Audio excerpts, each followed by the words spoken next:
이제 PSA를 볼 때는 또 중요한 게 이제 PSA 덴서티라고 해서 보통 이건 초음파를 통해서 PSA 이제 볼륨을 구하거든요. 그러면 이제 40g인데 4가 났다.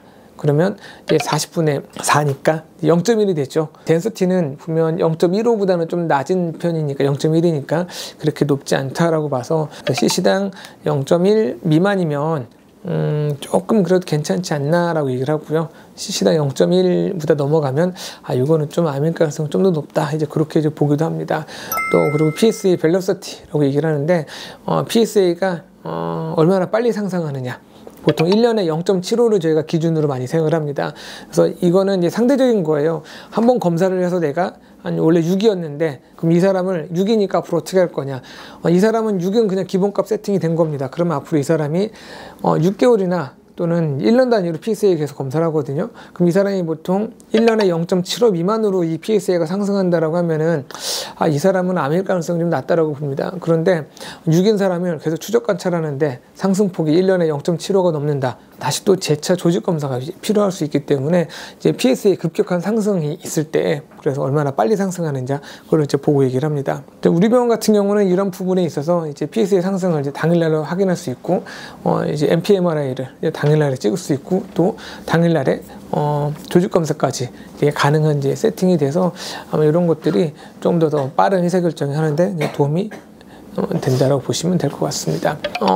저희가 융합 표적 조직 검사를 한다라고 얘기를 했는데, 요거 이제 모식도인데요. 이제 이름이 굉장히 융합 표적, 여러 가지 되게 복잡한 말들이 있는데, 일반적인 조직 검사는 저희가 초음파를 보면서 바늘로 12군데를 랜덤하게 이제 찌르게 됩니다. 어디가 의심이 되는 병변인지 모르고 찌르다 보니까 병변이 어느 정도 사이즈가 되면 당연히 이제 찔릴 수 있습니다. 하지만 이 너무 작은 병변일 때는 이제 암을 못 찾을 수 있거든요. 보통 확률적으로 한 뭐 15에서 20% 정도는 암은 좀 피할 수 있는 가능성이 있습니다. 그래서 융합 표적 조직 검사를 하게 되면은 저희가 갖고 있는 그런 이제 코엘리스라는 장비는 이렇게 실시간으로 이렇게 3D 구성을 만들어 줍니다. 그러면 저희가 여기가 암이 의심이 되는 병변이다라고 그림을 그려주면 거기서 암 의심 병변이 그림으로 표시가 됩니다.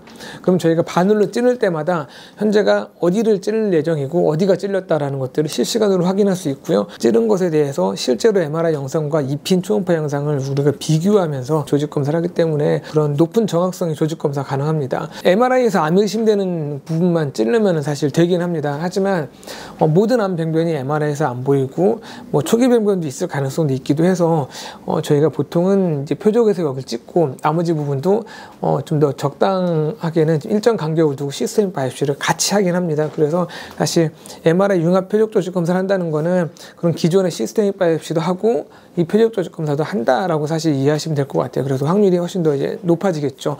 근데 너무나도 전형적인 암이 있거나 그런 분들은 사실 시스템 조직 검사를 하지 않고 그 표적 조직 검사만 이제 끝내시는 경우도 있기 때문에 아마 그렇게 이해하시면 하면 될 겁니다.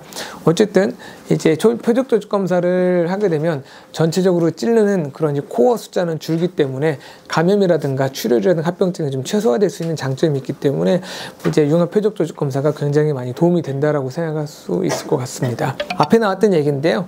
이건 간단히 그냥 얘기만 하고 넘어갈게요. 이제 저희가 앞으로 하게 된다라고 하면은 사실 이 중에 액티브 서베일런스 하고 근치적 포컬 세라피가 가장 앞으로 주가 될 거라고 생각을 합니다. 액티브 서베일런스는 능동 감시라고 표현을 하거든요. 서베일런스가 이제 뭔가 감시한다, 뭔가 이제 모니터링 한다라는 뜻이잖아요. 그래서 액티브라는 건 능동적이니까 원래는 전립선 암이라는 게 발견이 되면 거의 모든 사람이 그렇듯이 암을 이렇게 다 잘라내야지 속이 후련하다라고 생각을 합니다. 그래서 암을 잘라내는 게 가장 기본이기는 합니다. 기본이기는 한데 전립선 암이 다른 암에 비해서 굉장히 느리게 진행하는 편입니다. 빨리 진행하는 암일 때는 무조건 빨리 잘라내는 게 최고입니다. 그래서 이제 악성도라고 표현을 하는데 악성도 높다 그런 경우는 무조건 수술을 하지만은 악성도가 7만 돼도 중간만 되더라도 빨리 치료하는 게 맞아요. 근데 6이다라고 하면은 사실 이 전립선 암의 치료가 합병증이 많은 편이거든요.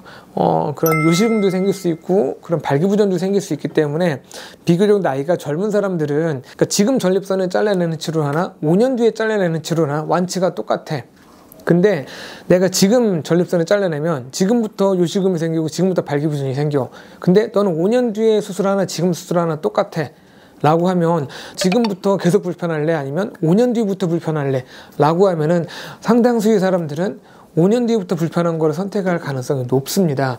이제 그런 이유에서 이 능동감시라고 하는 거는 이 전립선 암이 네가 5년 사이에 또는 뭐 5년은 아니긴 하지만 정확히 얘기하면 일정 기간 동안에 암이 진행될 가능성이 굉장히 낮은 사람들일 때는 너는 수술하지 말고 그냥 능동 감시만 해서 암이 진행이 되는 게 관찰이 되면 그때 바로 치료를 합시다 라고 하고 치료를 미루는 거를 능동 감시라고 얘기를 합니다. 또 이 능동 감시가 미국에서는 꽤 많이 이루어지고 있는데 우리나라는 아무래도 암에 대한 그런 포비아가 미국보다 좀 더 심한 것 같아요. 대학병원이냐 일반 개인 의원이냐에 따라서 이제 많이 달라져 있죠.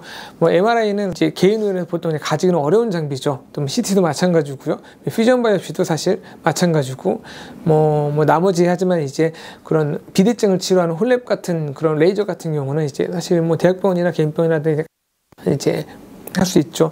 하지만 또 이제 그 BPH를 수술하는 그런 다양한 그런 치료 방법들도 뭐 이제 개인병원 같은 경우는 보통 다 갖고 있지 못하는 경우가 사실 대부분이긴 하는데 다 이제 갖고 있어서 이제 필요한 치료를 할 수 있는 것 같고요.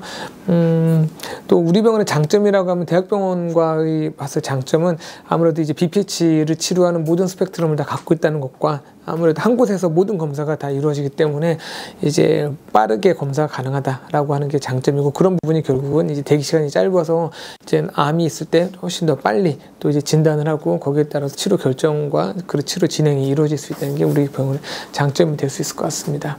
정말 우리 병원밖에 없는 이런 그런 탁월한 이런 경쟁력에 대해서 우리 선생님들이 정확하게 잘 이해를 하고 이런 부분을 가지고 환자분들이 궁금하신 부분에 대해서 응대해주고 하시면은 분명히 앞으로 더 좋은 결과가 있을 거라고 생각합니다. 이런 부분이 뭐 사실 우리뿐만이 아니고 환자분들에게도 굉장히 많이 도움이 좀 되는 부분이니까요.